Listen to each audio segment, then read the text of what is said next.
Today we want to talk to you about When to tap. When to tap, basically. So, when to tap. Especially when you're first starting out and maybe you're genuinely not super familiar with some of the submissions, and maybe you're not super familiar with the end ranges of your body. So you need to know when to tap, to keep yourself safe, and come back and train tomorrow.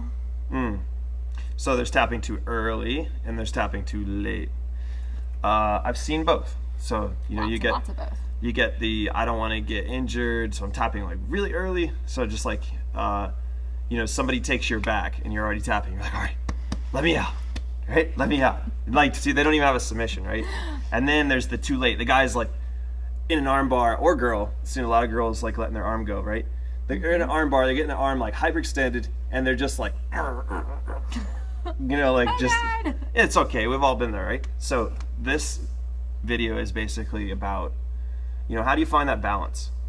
Because, when you're tapping too early, you're depriving yourself of working through something, finding out where it's going to go. Like if you tap as soon as your back is taken, then you're not practicing escaping, and you're not even getting to experience the different submissions somebody might attempt while they're on your back.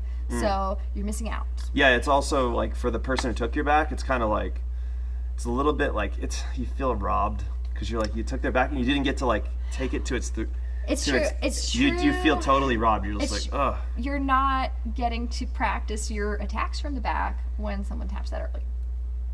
Yeah, and then usually they're kind of like, hey, don't tap unless there's a submission. And also another thing, like Jiu-Jitsu is about growth. It's about stretching yourself as a person, and one of the top benefits I think is fighting through adversity. Perseverance, is something that's at the heart of Jiu-Jitsu and really what helps you improve as a person. So, that's where you're stuck in a bad position, and it's good to like fight out of those positions. Like you got your back taken, there's no submission. Don't just like tap to work your way out of it. Fight through the adversity, and you're going to grow as a person. Now, on the other end of that spectrum, tapping too late. You run the risk of really injuring yourself. And the problem with injuring yourself, besides the obvious, is that nobody has a crystal ball.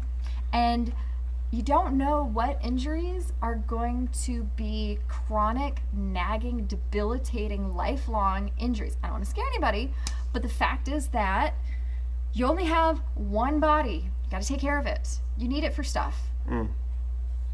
My thing is like, if you know an escape and you're trying to work through the escape, you're actually attempting, let's just say it's an arm bar. Specific escape. It's an arm bar, right? Your arm's like locked out, right?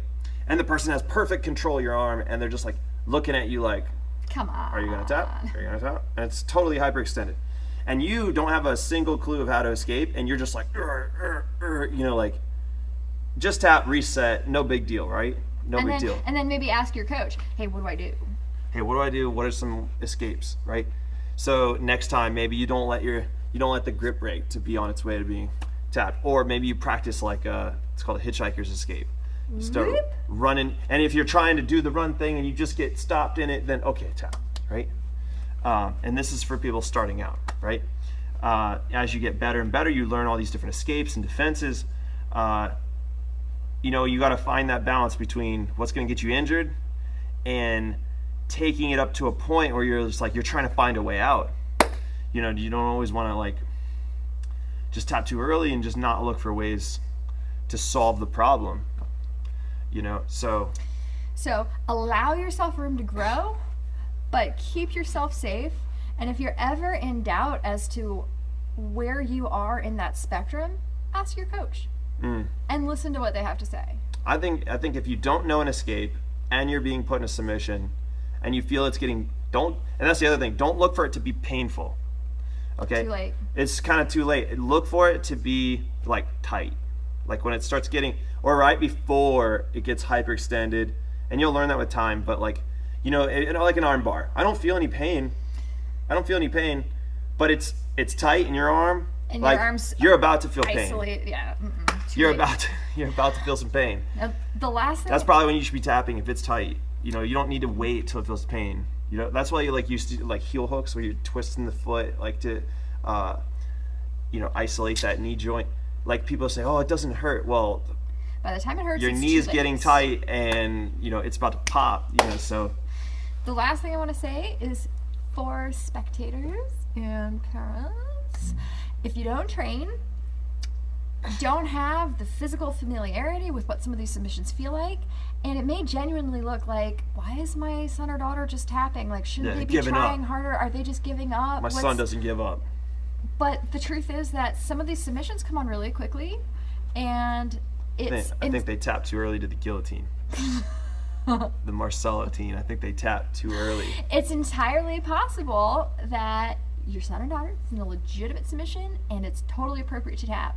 So my best advice No for- food for you tonight.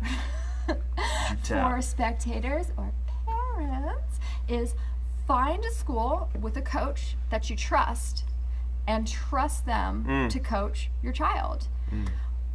We have a pretty good idea of the temperament of all of our students and whether some of them are not pushing themselves as much as they could, and trust that the coach is going to address that. Give them time. That reminds me also, like, you know, when you're in a better training environment where you're around like people who are there to learn and they're not trying to win every single thing like it's like Worlds, you know, or Pan Ams. You know, people's top priority is to grow over everything, learn over everything. Then you're putting yourself in a great environment where you can really, you know, people, if they get an armbar or something, they're not going to just like, oh, you know, hip into it. They're going to like probably work with you and just be like, maybe give you a funny look, like, why aren't you tapping? But like, you know, if you're in a good school, they're not really trying to injure you, like just, you know, they're like controlled and just working with you. Okay, you know, all right, you know, and so that gives you the opportunity to work on escapes when you're in a better environment where you trust the people you're training with. You actually have, you know, there's like a coaching style where if there's more fluidity in the school, you know, like the general population has like a flow to the way they're moving because of the way instruction and The culture of the the culture of the school. Like sometimes the instructor has a flow with the way they move and they pass that down. And then sometimes if the coach or instructor or the culture is like very rigid and tense and you know, and prioritizing hard, winning over everything. tense, I feel like the tension can cause more injuries. You know, you'll see more injuries in that sort of environment. It reminds me of when I used to skateboard. I noticed that the people who skateboard and listen to punk rock, they were really stiff and they'd always get injured and they're all like hitting the ground with their bones, right? And the people who were listening to hip hop and skateboarding, there was always like a smooth, like, you know, like a very flowy sort of skateboarding style that these guys, they do big stuff and they would just land just almost like an Aikido like way of falling, you know what I mean, to where the energy just kind of you know, and they didn't get injured as much.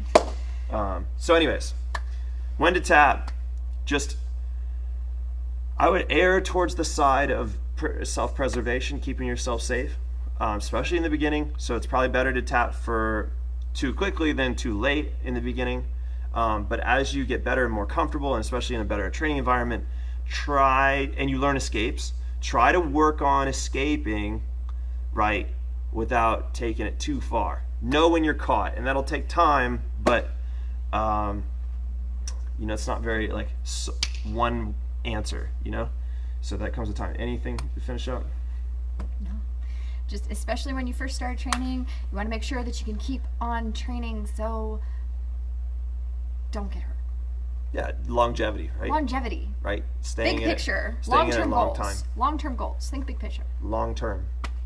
Okay, you want to be training a long time. I want to be training a long time. I want to be training when I'm old. Forever. You know, when I'm old. Like Elio Gracie doing a hip throws at like 90, right? Or however, he was like 91 or something, right? 92. 92? Yes. Doing hip throws. That's what I want to be like.